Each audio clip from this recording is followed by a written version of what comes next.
এমন কোনো গ্রাম নাই যেখানে এক দুটি নারদ, না না আপনাদের গ্রামে কথা বলি, ভালো দেখবেন অনেকে বলে না আমি 7-এও নাই 5-এও নাই, তাদের কাছ থেকে 1 কিলোমিটার দূরে থাকবে। কারণ যারা বলে 7-এও নাই 5-এও নাই, তারা হয়তো 7-5 থাকে না, কিন্তু 6-9 বড় থাকে। এমন সংসারে 9-6 করবে না, একদম 12 বাজিয়ে ছাড়বে। তাই যখন দুঃশাসন দ্রৌপদীর বস্ত্র ধরে টানছে, দ্রৌপদী এক হাত দিয়ে বসনটাকে চেপে আছে, এক হাত দিয়ে গোবিন্দকে ডাকছে। নারদ মুনি বলেন, প্রভু গো, দ্রৌপদী যখন বিপদে পড়ে তোমার কাছে বসনটা চাইছে, দিয়ে দাও। ভগবান বললেন, নারদ ভালো করে চেয়ে দেখো, আমি দ্রৌপদীকে বসন দেওয়ার জন্য তৈরি আছি, কিন্তু দ্রৌপদী বসন নেওয়ার জন্য তৈরি হয়নি। কেন?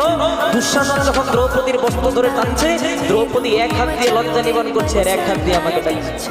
এখনো তো হাত দুটি তুলে নাই গো, আর আমি তো তার কাছে যাই না, যেজন আমাকে 2 হাত তুলে ডাকে না। দুঃশাসন যেই না দ্রৌপদীর বস্ত্র ধরে সজোরে টেনে দিয়েছে, দ্রৌপদী মনে মনে চিন্তা করলো, আমার আর কিছু করার নাই, 2টি বাহু তুলে পরমানন্দ গোবিন্দকে ডাকল। আর যেই না 2টি বাহু তুললো মা, গোবিন্দ আড়াল থেকে এত বসন দিল যে দুঃশাসন বসন টেনে টেনে ক্লান্ত হলো, কিন্তু দ্রৌপদীর কি বসন শেষ হয়েছিল মা? এবার ধরুন কি হয়েছে, কোন রকমে দুঃশাসন দাদাকে বলছে, দাদা আমার একটু জল পিপাসা পেয়েছে, জল খেয়ে আসবো। জল খেতে গেছে মা, যেই না জল খেতে গেছে, দেখছে তার নিজের স্ত্রী এবং তার 99 ভাইয়ের স্ত্রী, কারুর শরীরে একটাও বসন নাই। একটা জিনিস মনে রাখবেন, যে লোকের ঘরে আগুন লাগানোর চেষ্টা করে, তার ঘরে আগুনটা আগে লাগে।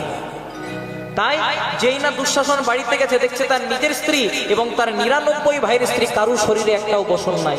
কোন রকমের চোখটাকে বন্ধ করে নিজের স্ত্রীর কাছে গিয়ে বলবে যে, হ্যাঁ গো, তোমাদের এই অবস্থা, শরীরে যে বসন নাই।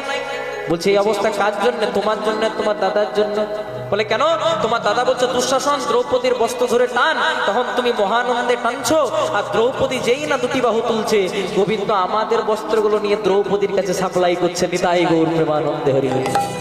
দেখুন, দ্রৌপদী এত বড় মাপের ভক্ত, তাও যতক্ষণ না 2টি বাহু তুলল, কৃপা পেল। গোবিন্দকে বসন দিয়ে রেখেছে কখন?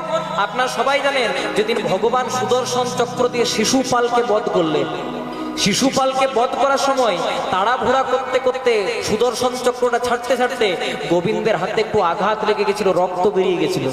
এটা অন্য কেউ লক্ষ্য করেনি, এটা লক্ষ্য করেছিল দ্রৌপদী। দ্রৌপদী একটা দামি শাড়ি পরেছিল, সেই শাড়ির মায়া না করে শাড়িটাকে 2 টুকরো করে কেটে 1 টুকরো গোবিন্দের হাতে জড়িয়ে দিয়েছে।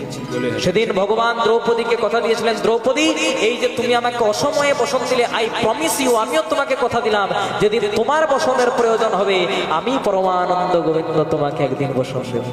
তাই সবাই মিলে গাইব, হরি হরয়ে নমো কৃষ্ণ।